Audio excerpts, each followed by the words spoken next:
whole world is going through an awakening process.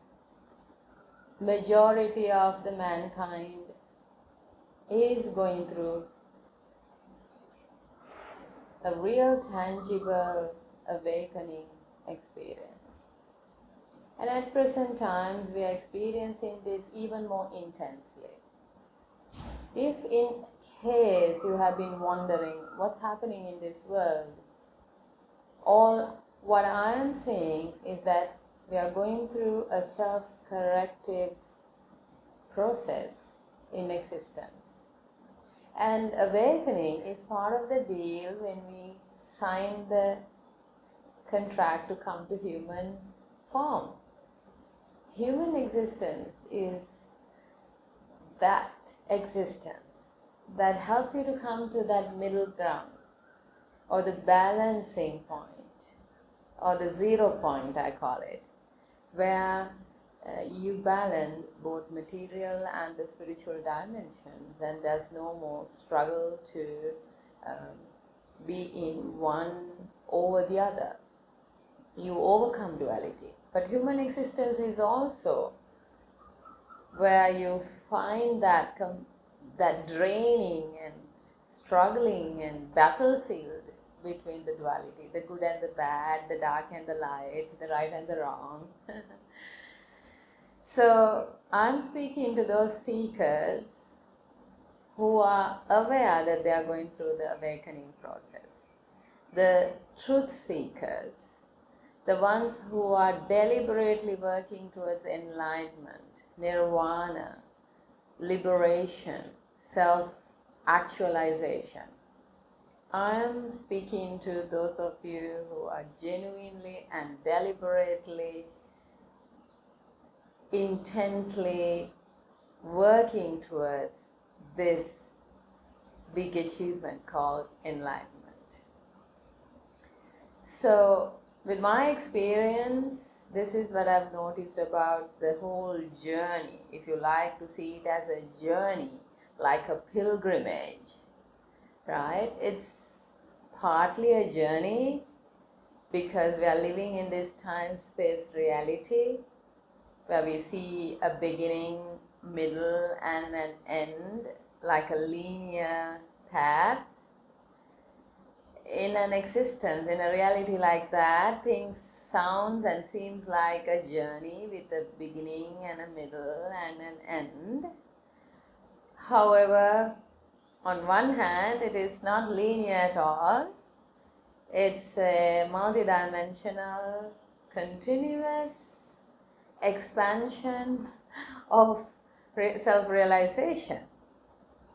However, when we refer to the story of enlightenment, I mean, all these stories of self-actualization, nirvana, enlightenment, liberation, wherever you have read stories about people in the past, even in the present, you will relate to some kind of a linear path. So, yes, one way it's a linear path, it's a journey, it has definitely a beginning, a middle and an end, just like our life on earth, the birth, then the life and the death. So similarly in the journey of enlightenment, there is a journey. I don't deny that. When I refer to my story of self-realization, I'm referring to a beginning, middle and an end. It's bound to happen because we're in the time-space reality. Now, in that journey, essentially, there are like two things. There are so many things that happens, but there are two things that specifically, profoundly visible and tangible, and you got to know about these two aspects of the journey, two, let's say, phases of the journey. Especially if you're a seeker, if you're a true, authentic, genuine seeker of truth and wanting self-actualization and enlightenment and liberation. This information could be very, very useful. And this is my realization. So what I'm presenting is my model of the world, my take on this journey, my framework if you like to call it, to make it easy for you to understand. Then if you are somewhere in this journey, you can make sense out of it and begin to soothe yourself in the journey, because my intention is to help you to have a peaceful journey. Really, my intention is for you to sail or cruise this journey in a safe, loving, joyful, healthy, and in a balanced way. It need not be a roller coaster ride, just like it happened to me. I know the pain of it. So we have heard about stories where people finding mountains, new places of places on earth, right? Exploring and finding new things. So usually the people who found those places first leave a trail behind and even write a little book about the journey, what to do and what not to do. Also, sometimes these explorers write a map, draw a map somewhere and leave it, and they're doing it for the benefit of those who's going to come after them, perhaps on the same path. So I'm working with that kind of intention. I want to help your journey. I want to make it easy and comfortable and peaceful. Yes. So these are the two dimensions that I see, or two phases of this journey of enlightenment, if you like to call it, or liberation, self-actualization. If it's a journey, there are two aspects to it. The first part is like you really don't know. You don't know, and because you don't know, you are seeking everywhere. You're listening to every possible teacher, every possible doctrine, science, philosophy, places, books, ashrams, temples. You're seeking it everywhere. You're like a caterpillar, eating the fruits or the knowledge. It's all about like accumulating data, new knowledge. You are seeking, and it can be very exhausting, daunting task. It can be very confusing to the mind. It can be very stressful to the body. It can be truly confusing to the heart as well, because it seems like there's so much of contradiction, so much of data to sift and analyze and find out the truth. This phase is challenging and it's not easy. You may really get distracted as well in this part of the journey. You might get initially super serious about it, go seeking, searching, and then finally feel exhausted, and then give up halfway, then get back to your old ways of just living the earthly, physical life, and forget all about finding the truth, because you need time to digest. You can't force the baby out. The baby is still being conceived, and the 9 months when the mother is conceiving the baby and holding that baby, nurturing the baby inside her body, inside herself, only the mother knows what they're going through. Everyone else outside can just have some idea and relate to them, but no one knows what the mother is going through, and so it's the baby. Of course, this journey of seeking truth, liberation, enlightenment is also just like that. You will meet so many teachers and they will say so many things, and you will doubt most of it, and you will feel closely related to some teachers. You might even build close relationships and kind of get sidetracked in that journey of being a friend to the teacher and wanting to be a great student, etc. Right? Sometimes you might have to end up serving a teacher.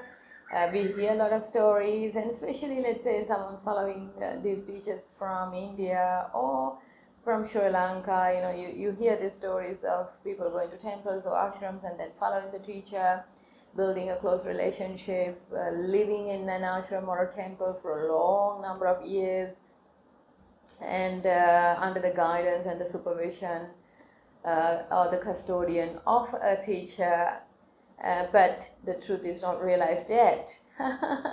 Right? And it's a very, very painful thing for a real truth seeker to go maybe 11 years, 12 years, or at present times where we are looking for everything in an instant manner, right? Even spending 3 months in the close proximity to a teacher can sometimes be extremely exhausting, especially at a time things are so rapidly changing. We are expecting enlightenment and self-realization also like a quick fix or like a quick meal on the table, but it doesn't happen. Now anyway, I gave you a little description about what it feels like to go through that first part or first phase of the enlightenment journey. It's hard. It's gonna be extremely fun as well, but you can relate to it as fun only later on. When you're going through the journey, it's not gonna be very fun. And sometimes the seekers, the truth seekers, they get sick, like physically sick, and sometimes mentally sick, completely out of order, where they become so vulnerable and they will have to rely or depend on other people, get support, ask for help, because once you're physically sick or have some extreme emotional outbursts and imbalances where you can't function normally, for example, like depression, that was my journey, right?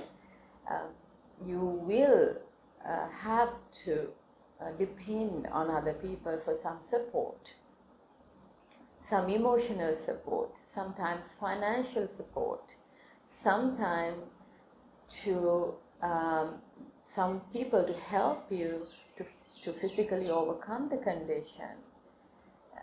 And there are also a group of people who are going through extreme financial difficulties during this journey to enlightenment or liberation.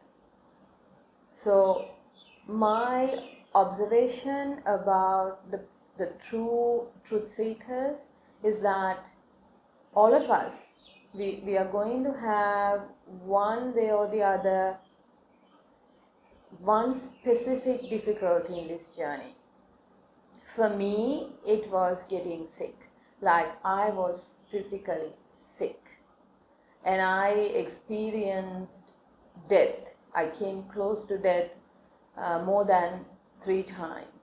And I really thought I'm going to be dead and over now. My life is over.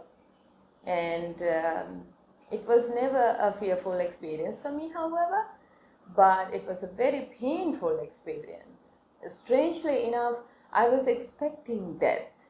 I was really, I was so desperately wanting truth that I was willing to sacrifice my life. Because I thought, like, even at the cost of my life, if I can find the truth about myself, my existence, and find this great truth that these teachers, masters have been preaching all these years by myself, that would be a big deal. So I took that path of death, if you like to call it, and physical death. And my journey also was filled with psychological imbalances. Like I was going through depression, and it was not easy. So I also have seen some people who are going through in the path of enlightenment that they are facing financial difficulties, extreme poverty, that they have to depend for their basic livelihood on other people. I also have seen people going through extremely painful relationship issues where they are basically left alone. In my life, I also went through relationship difficulties, but every time when I go through a relationship issue and in pain, life or universe or God, if you like to call it, gave me many more new people to come and love me, protect me, and nurture me. So interestingly enough, as much as I felt difficulties in relationships, I had been compensated with lot more new people coming and helping me. I was given love. I was really gifted with love throughout the journey, and that's fascinating. I really don't know how it happened, but part of me like to believe and also really see it this way, that I have been a person who was always there when other people needed me. Even when I was a little girl, like my friends who were going through difficulties, I was there for them. I could just easily understand their pain. And even when I was very young, people used to come and talk to me about their problems without me, like even really trying to reach out and connect with them. People trusted me, and I was there. I was a trustful friend for people. I was very useful for my family. When my let's say my brother or sister is sick, I was taking care of them, and I took care of my parents. I was very reliable in delivering if I promised something. So I think I had relationship issues during this path to enlightenment, in this lifetime, in this journey, mainly because I was physically sick and I had emotional imbalances. But deep inside, as a person, I truly loved people and helped them, and I truly loved animals and nature. So certainly a good karma works, and yeah, but I do see some people going through extreme conditions of separations and traumas and abuse. That's a very challenging journey. I can understand you if you have gone through such a journey. If you're already going through it, I'm sorry, but I do want you to know I can understand it. All in all, if you identify yourself as a truth seeker, if you are looking for enlightenment, liberation, and if you're genuinely seeking the truth, please note that we all have one way or the other uh, a way of so-called suffering. Suffering is part of the deal, and we all have chosen one particular way to suffer. It is a way of sort of, I would call it this way, it's a way of compensating. That's how we have deep inside believed. It's not at a conscious level. It's very unconscious. It's like a past life agreement, a soul contract. For me, I can see that I have had similar soul contracts over many lives until I come to this last life on human earth, which I knew from my early age as age 3, and then I got into the worldly way of living life. I had to, because I was living in an environment and a culture and a family where I had to fulfill others' expectations. I went through that journey, but deep inside, knowing my ultimate deal is to understand the truth about my own existence and hopefully share it with the world. I was gifted. I was gifted with the ability to teach. So I was a teacher from very early age. I was teaching from very early age. And I love teaching as well. So Please understand the first phase of the journey is filled with suffering, but we have a particular predominant way we have chosen to suffer. Physical ailment, financial conditions, relationship issues, some kind of abuse and traumas. One way or the other, we have agreed to these contracts as we came into this human existence, and we have chosen a path. It's just that we have forgotten about it. Only later on we come into self-realization as we become awakened. In that process of awakening, we get to know more about ourselves, how we created this physical body, how all this thing called world came into being. You are going to find it on your own, not as a knowledge that you learn from someone else. You are going to find it by yourself, right? This is the beauty. The awakening is that you are going to figure out things by yourself. Like you become the truth later on. Initially you are seeking the truth, and then you become the truth. So no longer it's a seeking journey. So the second phase of the journey is this. Once you have figured things out about your existence, who you are, why you are here, how exactly you created this physical form, what is this world, what's the meaning of existence, layer by layer by layer, the truth will be revealed to you and you will come to the crux of the matter.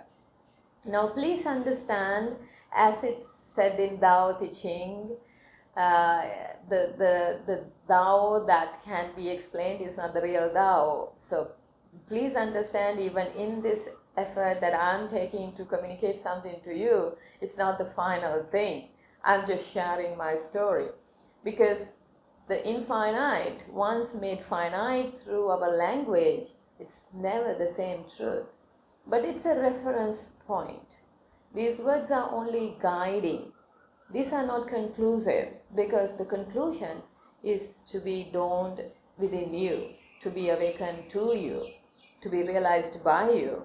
And once we realize it, we need not have any other explanations about it, because we have the explanations by ourselves. If at all, we might choose to talk it to others or explain it to others, because we know there are people looking for it, right? So the second phase of the journey is going to be even more interesting. Now, in my case, in this process of awakening or self-realizing, I came to that place where I so wanted to find out how exactly I created this physical form. How did I build this temple, right? How did I build this home that I'm living? How did I came into be? So once I've realized it, I took the path of Buddhist practice, and my journey was made through meditation and self-reflection, deep self-reflection. So of course, in that journey of living my life, the subjects like NLP, Reiki, all these modalities of personal mastery helped me to stay grounded and balanced in the worldly life, because I was a truth seeker while doing a business, while living a family life, while serving the world. I was in the world, and then I was trying to escape the world, so to say, or not escape, but be free from the world. So it was very challenging. It's the story of many of us. But in the past, or we see stories where people go into hermitage, like people go into seclusion, people become monks and priests, and they pursue a separate spiritual life. But for me, I lived the material life and the spiritual life like parallelly, hand in hand. In fact, my intention, if at all, was also to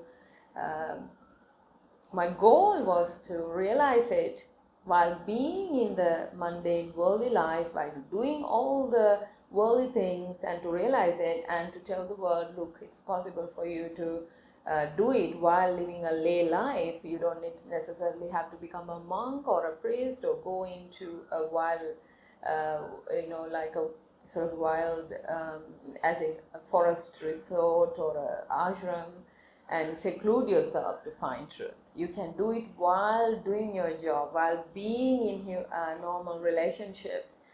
This was my goal, and of course I did it, right? Now it's about like teaching others who are going on the same path.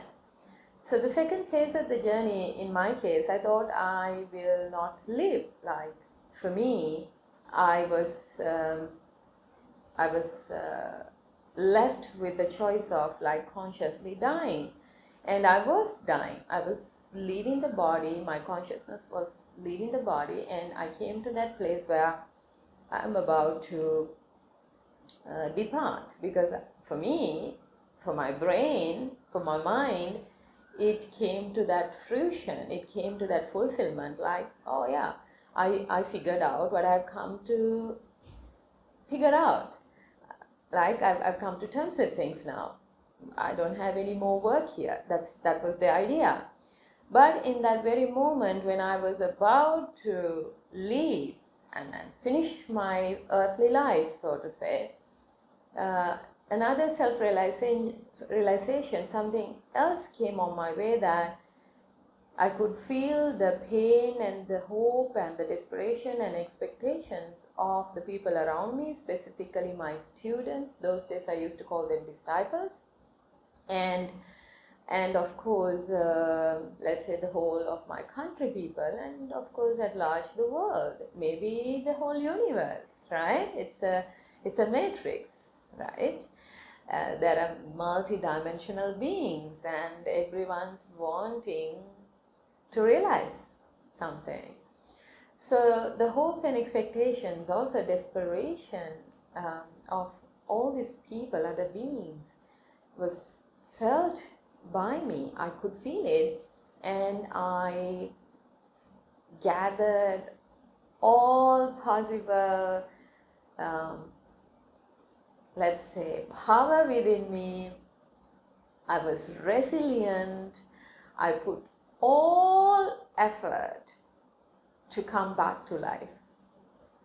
It was like, if you like to call it, my second birth. Maybe this is what they refer as born again. Like, I can't remember what I went through when I came from mother's womb. I'm sure it would have been a very painful experience for both me and my mother. I don't think it is a very joyful experience for any of us. Later on, it can be a joyful experience for other people. But in that journey of like you're coming out of the womb of the mother, it must be very painful for the mother and the baby. So I had that experience of becoming a mother and becoming a new child. Like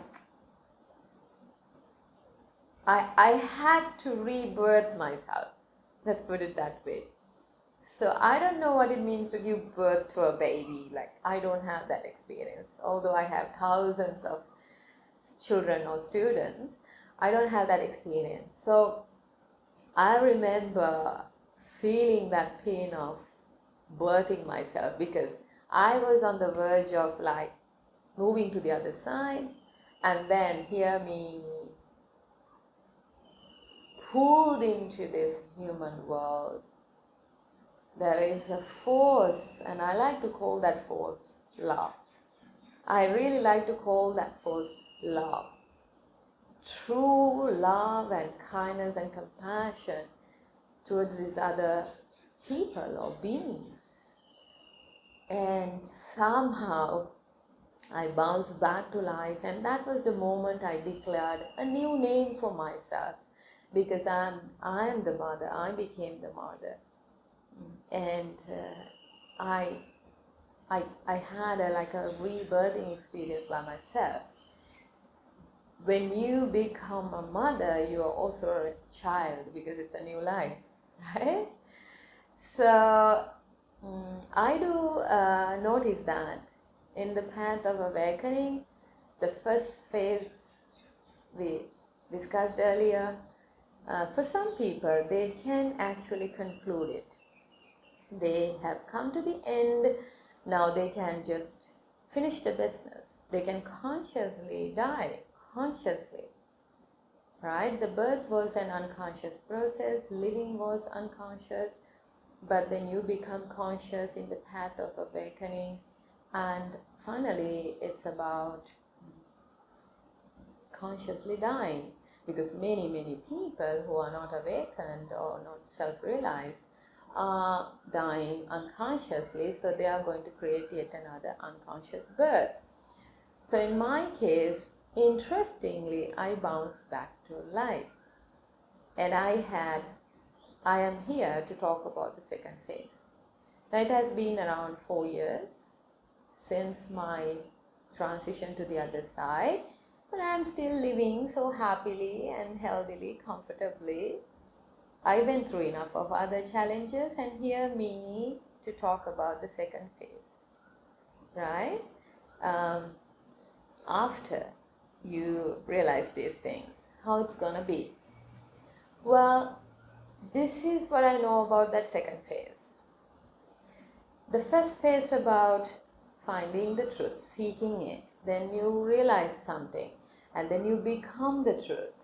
But even after becoming the truth, if your physical body is going to continue, physical body is simply a set of data, like your DNA. It has all those data of all the generations before you. And especially for someone who has transitioned to the other side and who has realized the truth about existence, and this data is going to play out even more, because the body, I like to call it, is the dark womb of the Mother Earth. So what is in the dark has to come into light. So the story of all so-called self-realized or enlightened people or awakened people who are there out there in the world, they are speakers, they are coaches, they are healers, they are teachers. So what they are all going through, most probably, I can relate to, is that every moment in our life, when I say every moment, even in the sleep, okay, every minute of our life, it's about, we are realizing this darkness coming into light, right? Who we are in the physical body, if we are having a physical body still intact, means all that is in the darkness, means things that were never known to human awareness is still there, and when someone is aware, they are coming into the screen of awareness. So after self-realization, it's all about being that observer of life. Initially you are the player of life, and then you are the observer of everything. Everything. You are pure awareness. So in the process of awareness, what happens is, what is in the darkness come into light, and they dissolve into light. So the second phase of awakening, like once you have awakened, it's about continuously alchemizing these dark, painful energies that is in your body, which is the data of whole of humanity, not only your ancestors, but all of the humanity. All that information, all that data is in you. So they will play out, and as the awakened one, what you are doing is you are becoming aware of them, layer by layer, bit by bit, because you are pure awareness. Second phase, you are just pure awareness, and in your awareness, the old energy surface, once you are aware, they are transformed, they are alchemized, they are healed. So as a healer, as a coach, as a teacher, as a trainer, whatever the social identity you may be having, all what you are doing is simply transforming darkness into light. So your very existence is of a transformational experience. You are holding the truth. You are the awareness. And this is why I'm doing this video. I'm doing this video specifically for those of you who have now transitioned to this so-called new birth, new way of living. It's a new you. You may scream out and even publicly shout with other people, look, I am this new person. I'm not that old person. That old person is dead and gone. I'm this new identity, but only very few people will understand you. And you might feel extremely doubtful about what's happening to you. You will not know how to figure things out after the so-called second birth.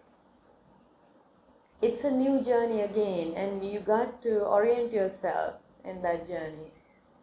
It's not easy. Initially, you go through this euphoric phase, right? Initially, of course, your body is all chemistry, and just as much as when we achieve worldly success, there's this dopamine rush, there's this serotonin, so-called happy high hormones.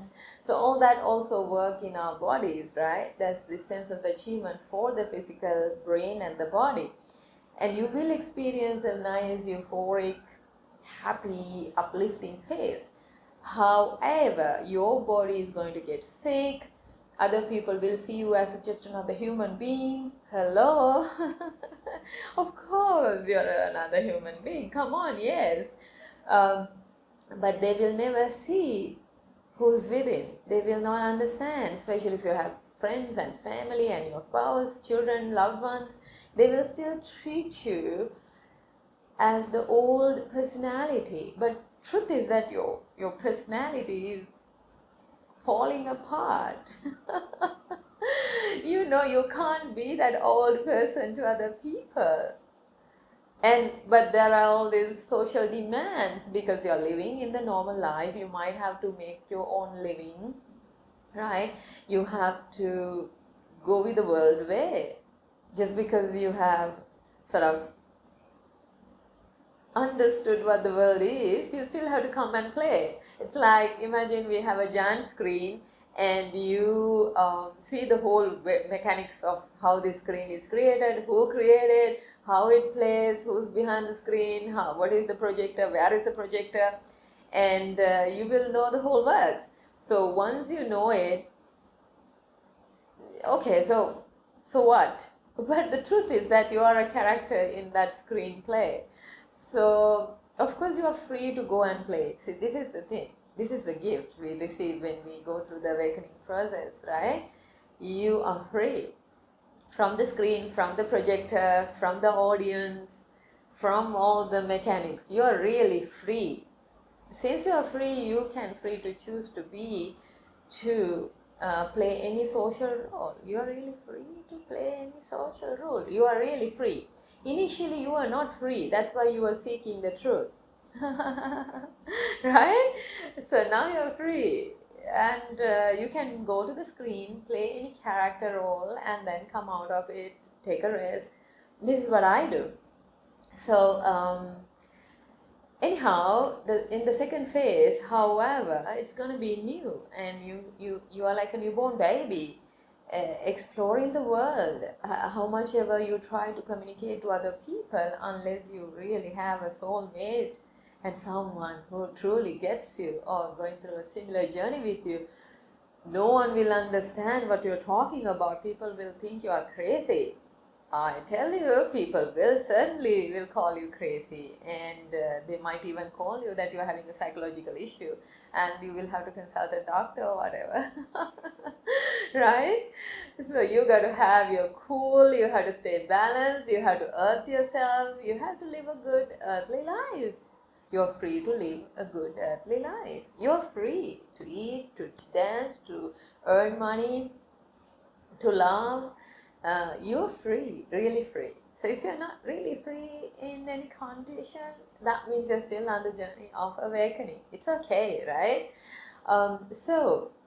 Why I'm doing this video is to specifically help those of you who have now gone to the other side, and then now in that orientation period, not knowing what's happening, specifically, still your physical body intact, and all these wounds and dark, painful, traumatic, unconscious stuff, not only from your ancestry but from the whole of humanity, is going to play out in your awareness, and you will need some tools and techniques to deal with that energy. So I am here as how would you call it, like a cheerleader, as a senior in the campus, a friendly, cool senior, and a friendly guide if it's a journey, and you're hiking, going on a pilgrimage and on a hike. I'm that guide who will really help you go through that pilgrimage in a joyful way. I will be also like a partner in the journey, the second half of the journey. And for the people who are in the first half of the journey, I will be someone who's giving a hand, if they're willing to extend the hand, and sort of pull them out to this side, if they're willing. There are situations like that. And especially when you refer to some stories from, let's say, India, about these enlightened teachers and masters, where there have been this disciple, the concept of this disciple or a true follower, a bhakti, right? Out of true devotion, there are truth seekers, and they have one teacher, they have fully surrendered their heart to this teacher. And in certain moments where this teacher can see through this student, the teacher can pull them to the other side totally out of love and compassion. But it can only happen in a scenario like that, where someone has opened their heart fully.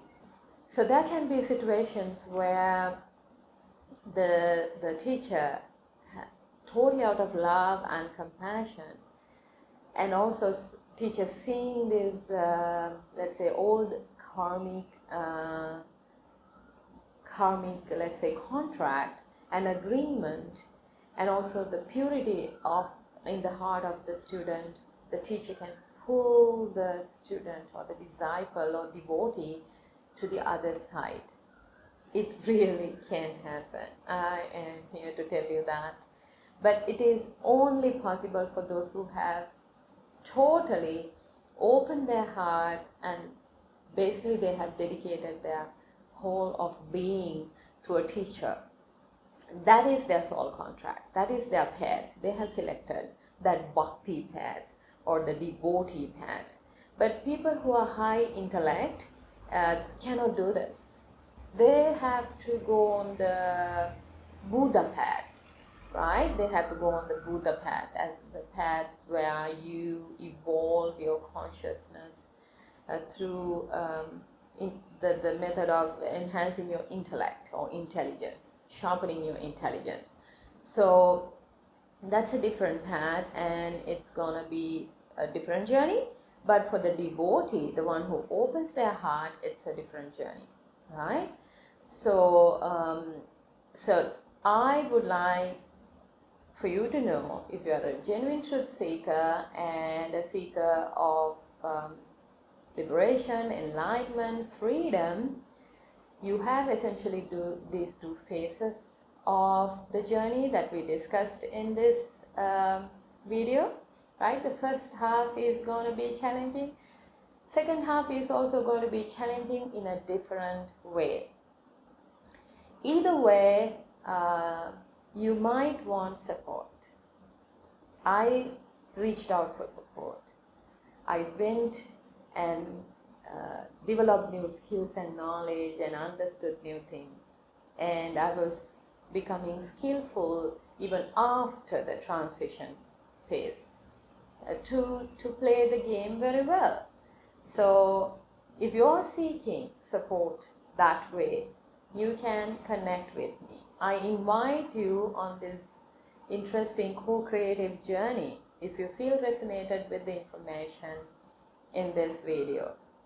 I have a special program that runs for 3 months. So I am a quantum embodiment and transformational coach.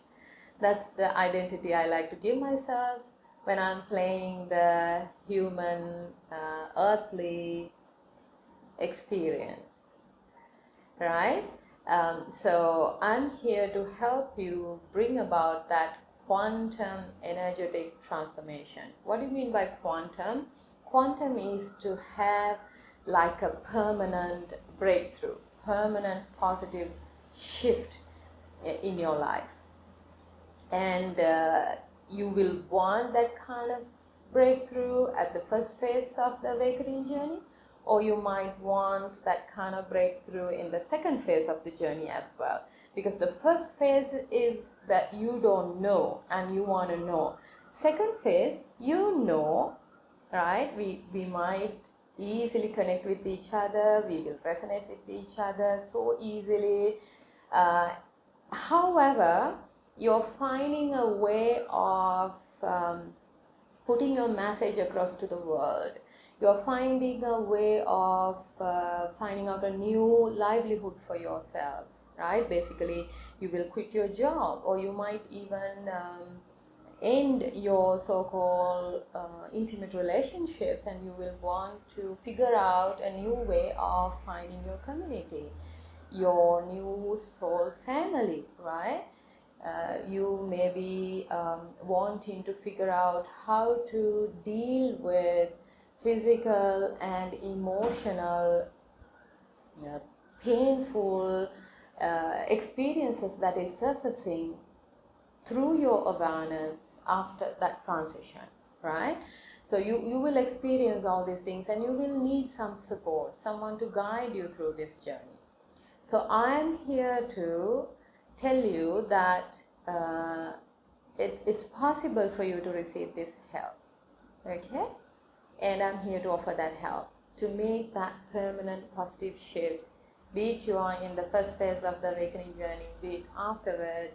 I'm here to be a guide, a coach, and a friendly support, helping you bring a complete balance between the material world and the spiritual world. Because at the first phase of this journey, it can be overly spiritual.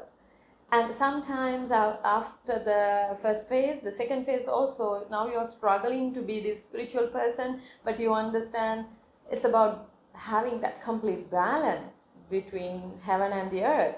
So I'm here to help you be that yin yang master, if you like to call it. Yin yang master, right? The one who balances light and darkness at the same time, like one who integrates and alchemize the pain and the purpose at the same time, right?